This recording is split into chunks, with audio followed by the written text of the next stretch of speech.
Bharatiya Janata party ने जो राजनीति की है, जिसमें एक तरफ हिंदू और मुसलमानों को बांटने की राजनीति है और दूसरी तरफ निजी कंपनियों के हित में इस देश के जो संसाधन हैं, जो पहले की सरकारों ने बनाए हैं और जो प्राकृतिक संसाधन उनको निजी कंपनियों को बेचने का काम वो कर रही है, हिंदू मुस्लिम को बांटने की सांप्रदायिक राजनीति के आड़ में।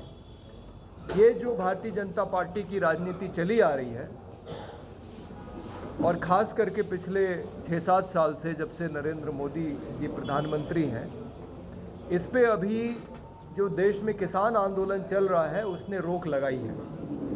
सांप्रदायिक राजनीति पे भी रोक लगाई है, क्योंकि आंदोलन को भी सरकार ने बांटने की कोशिश की, वो सफल नहीं हो पाए। सांप्रदायिक आधार पर बांटने की कोशिश की और जो वो धड़ल्ले के साथ सार्वजनिक उपक्रम और प्राकृतिक संसाधनों को बेच रहे हैं, उस पर भी रोक लगी है। क्योंकि किसान आंदोलन की 2 उपलब्धि हैं। एक तो ये कि सबको मालूम हो गया कि किसानों को न्यूनतम समर्थन मूल्य मिलना चाहिए, वो उनका कानूनी अधिकार होना चाहिए, ये उसकी एक केंद्रीय मांग निकल के आई है।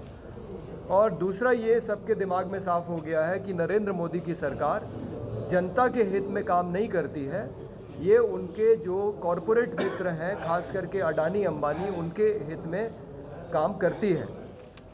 तो किसान आंदोलन ने ये कहा है कि आने वाले चुनावों में भारतीय जनता पार्टी को हराना बहुत ज़रूरी है, क्योंकि ये 3 किसान विरोधी कानूनों को वापस नहीं ले रही है। और आसाम के सबसे बड़े जो किसान मजदूर नेता हैं वो अखिल गोगोई हैं। उनसे बड़ा कोई किसान मजदूर नेता आसाम के अंदर नहीं है। बल्कि मैं तो ये भी कहूँगा कि आसाम का सबसे बड़ा जनाधार वाला नेता अखिल गोगोई है। उसके जैसा जनाधार और किसी के पास नहीं है, क्योंकि हम लोग काफ़ी समय से अखिल को जानते हैं।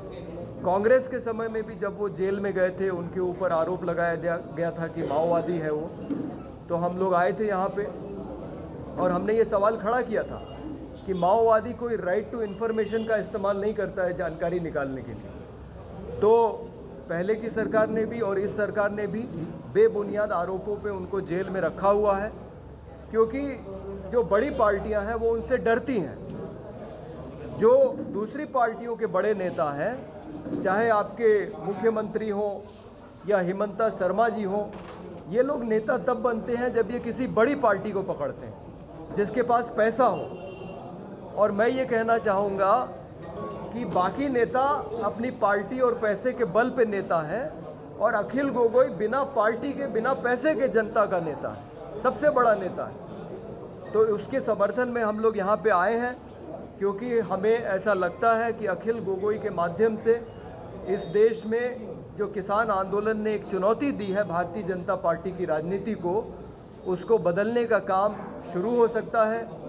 जनता के हित में काम करने वाले लोग, उसके अधिकारों के लिए काम करने वाले लोग और उसके लिए नीतियां बनाने वाले लोग जब तक सत्ता में नहीं आएंगे, तब तक इस देश की राजनीति कॉरपोरेट हितों के लिए और निहित स्वार्थों के लिए काम करती रहेगी। इसलिए भी बहुत ज़रूरी है कि इस चुनाव में अखिल गोगोई यहाँ से जीते। और हम लोगों का मानना है कि आज जो खास करके पदयात्रा निकली और जिस तरह से लोग उसमें उमड़ के आए, ये मुझे नहीं लगता कि कोई और पार्टी बिना पैसा खर्च किए ये काम कर सकती है। ये सबको मालूम है कि भारतीय जनता पार्टी और कांग्रेस जब भीड़ जुटाती है तो उसके लिए गाड़ियां लगाई जाती हैं, पैसा खर्च किया जाता है। तो सही अर्थों में जनता का नेता है और जनता उसको चुनने वाली है। और इसके साथ ही आसाम ही नहीं, मुझे लगता है पूरे देश की राजनीति में एक बदलाव की शुरुआत होगी, जो कॉरपोरेट और जो दूसरे जो भावनात्मक मुद्दे हैं उससे हट के जनता के हितों की तरफ मुड़ेगी।